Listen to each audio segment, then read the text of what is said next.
Utiliser la Suunto 5 est plutôt simple une fois qu'on a compris comment ces boutons fonctionnent. Alors dans cette vidéo, je vais disons t'expliquer la base 101 de la montre Suunto 5.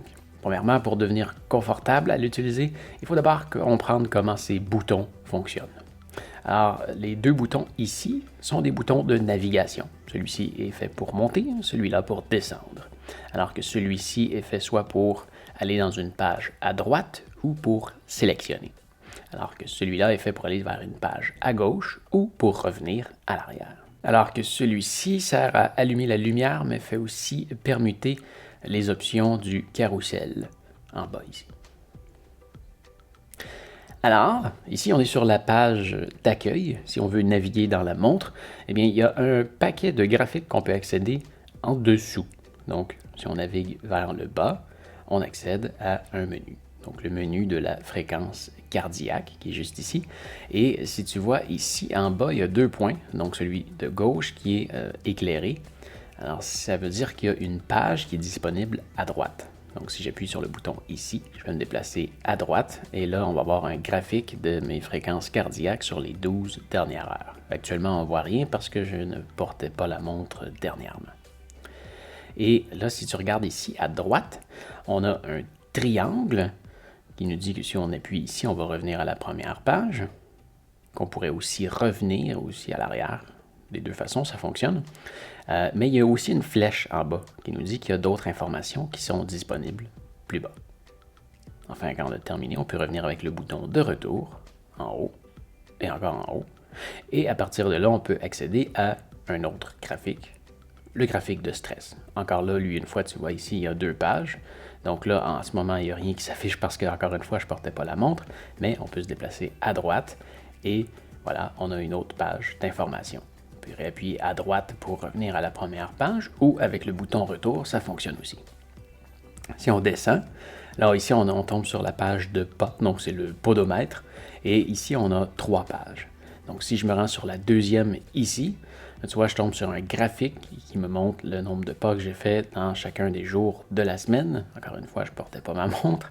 Et tu vois ici encore une fois, on a une flèche qui pointe vers le bas. Ça veut dire que si on vient vers le bas, on va avoir d'autres informations. Donc combien de pas j'ai fait aujourd'hui, hier, mardi, lundi, donc à chacun des jours de la semaine. Ici, c'est un peu stupide, mais on ne peut pas passer à la page suivante. Il faut revenir complètement en haut. On peut le faire soit en appuyant à plusieurs reprises sur le bouton du haut ou avec le bouton retour qui va nous ramener au graphique.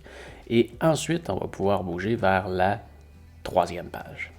Et ici encore, même principe, on peut descendre pour voir d'autres informations pour chacun des jours. Si je veux revenir en haut, je peux aller sur le bouton retour et si je veux revenir à la première page, je pourrais y aller soit d'un coup avec le bouton à droite ou je pourrais aussi y aller en 2 coups avec le bouton de gauche. Donc droite, gauche.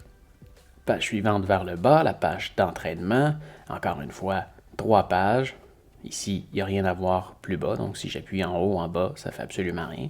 Je peux aller encore à droite pour voir une autre page et on revient enfin à la première et à partir d'ici, on peut redescendre pour avoir accès à un autre menu. Le menu pour suivre le sommeil, encore une fois, je ne portais pas la montre. Et voilà, on peut descendre jusqu'en bas et on a fait le tour. Donc à partir de là, on peut soit revenir à la première page en appuyant à répétition sur le bouton en haut ou une seule fois sur le bouton retour pour nous ramener à la page principale. À partir de la page principale, on peut aussi appuyer sur le bouton de droite pour avoir accès à d'autres informations comme le fait qu'on est jeudi le 27 mai, que ma batterie est à 76% et que j'ai 2 notifications.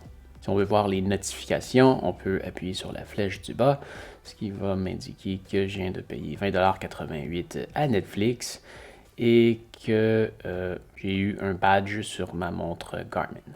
Voilà. C'est les notifications du téléphone. Alors, tout ce qui passe sur le téléphone comme notification va se rendre sur la montre. Ensuite de ça, le bouton retour ici ne fera absolument rien parce qu'on est sur la page d'accueil. Et si on vient naviguer vers le haut, eh bien là, on va tomber vers les pages d'exercice. Donc, si on veut démarrer un exercice, on va aller vers la droite et à partir d'ici, on va pouvoir sélectionner une activité. Il y a des activités qui sont suggérées de base et si ce qui est là-dedans ne te convient pas, tu peux aussi aller dans Autres et choisir parmi environ 80 activités, si je ne me trompe pas. Il y en a vraiment toute une panoplie. Là, ici, ça, c'est des activités de base. C'est ce qui a été configuré par défaut par Suunto, mais si tu veux les éditer, je vais te montrer dans d'autres tutoriels que tu vas pouvoir retrouver dans la playlist juste ici.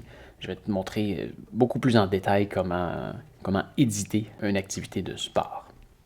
Alors, si tu voulais la démarrer, tu aurais seulement qu'à appuyer à droite et tu pourrais ensuite démarrer ton activité. Ensuite de ça, navigation. Navigation, c'est pour naviguer, bien sûr. Donc, si tu rentres des points d'intérêt, qu'encore là, je vais te montrer dans d'autres tutoriels. Si tu veux rentrer des points d'intérêt, des itinéraires, si tu veux savoir à quel endroit est-ce que tu te trouves en ce moment, eh bien ça, j'en ai pas encore rentré, mais je vais te montrer comment le faire dans d'autres tutoriels. Tu pourrais naviguer jusqu'à un certain endroit à partir d'ici, mais on va retourner. L'onglet navigation est aussi disponible à l'intérieur des modes de sport et c'est probablement plus dans ces modes de sport-là que tu vas les utiliser que directement dans la montre ici. Enfin, navigation, le journal ici va te montrer les dernières activités que tu as faites avec la montre. Et on a ensuite le chronomètre qui va te... c'est un chronomètre, hein, tu peux le démarrer, l'arrêter, le réinitialiser, ou si tu descends dans les options ici, tu pourrais aussi avoir accès à un compte à rebours. Retour. Et enfin, les paramètres, là, tu pourrais aller t'amuser à naviguer là-dedans pour voir toutes les options qu'il y a et pour personnaliser ta montre pour toi. Bref, dans cette vidéo, je voulais juste te montrer comment naviguer dans la montre.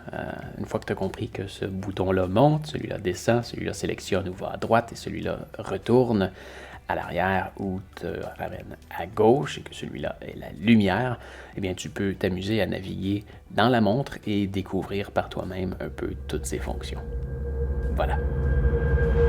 Alors voilà, j'espère que ça va t'avoir aidé. Si c'est le cas, tu peux me mettre un pouce en l'air. Si jamais tu te magasines une montre, tu peux regarder avec les liens dans la description. Et n'oublie pas non plus de t'abonner à ma chaîne pour me retrouver plus facilement la prochaine fois que tu as besoin d'aide. D'ailleurs, si tu veux voir d'autres tutoriels sur cette montre, tu peux cliquer sur la playlist juste ici. Mais enfin, tu peux aussi me retrouver sur ma chaîne principale où je voyage un peu partout dans le monde, je suis certain que tu vas aimer. Allez, fais attention à toi. Salut!